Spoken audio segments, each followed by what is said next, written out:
বাংলাদেশে আইনজীবীদের জন্য হাজার হাজার সেলুট। আজ আমিষের ধর্ষণকারী নরপিশাচের জন্য আইন সমিতির যোদ্ধারা মামলা হাতে নেব না, এর প্রতিবেদন পাশ হয়ে গেছে তাই আমি আইনজীবীদের জন্য হাজার হাজার সালাম। এরকম বাংলাদেশে যত শিশু ধর্ষণকারী যেগুলো নরপিশাচ আছে, এগুলোর জন্য কোনো আইনজীবী এখানে নড়বেন না, তাহলে আমাদের বাংলাদেশে এরকম শিশু ধর্ষণকারীর কোনো বিচার হবে না। ঠিক আছে, তে আমি তাই বলতে চাই যে আজ এই আমিষের ধর্ষণকারী নরপিশাচ দ্রুত সর্বোচ্চ 7 দিনের মধ্যে আর মৃত্যুদণ্ড কার্যকর হোক। এই নরপিশাচের 7 দিনের মধ্যে আজ যদি বিচার হয়, তাহলে আমাদের বাংলাদেশে এরকম নরপিশাচ আর জন্ম হবে না। এরকম শিশু ধর্ষণকারী, এরকম নরপিশাচ বাংলাদেশে আর থাকবে না, জন্মবে না।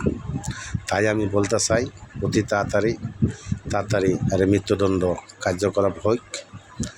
আর আমি আমাদের বাংলাদেশের প্রধানমন্ত্রী তারেক রহমানের স্যারেরে আমি বলতে চাই, আজ আমিষের আব্বা সে বিচার চাইছে, তার মেয়ের বিচার চাইছে, আমিষের বিচার চাইছে। আর আপনি ওখানে যায়, তার বাসায় যায় আপনি তার ফ্যামিলির দায়িত্ব নিলেন। আপনি আগে দ্রুতভাবে আগে বিচার করবেন, তা বাদে ফ্যামিলির দায়িত্ব নেবেন। আপনি গেছেন, আপনার সরকার রাষ্ট্র হিসাবে আপনি গেছেন, দায়িত্ব পালন করছেন, আপনার হাজার হাজার সালাম।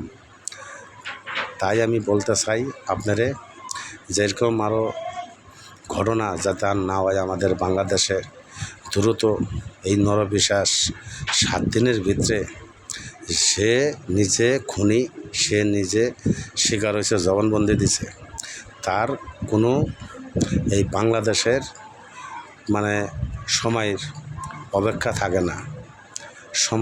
থাকে না, দ্রুতভাবে সর্বোচ্চ 7 দিনের মধ্যে ফাঁসি দেওয়া হোক।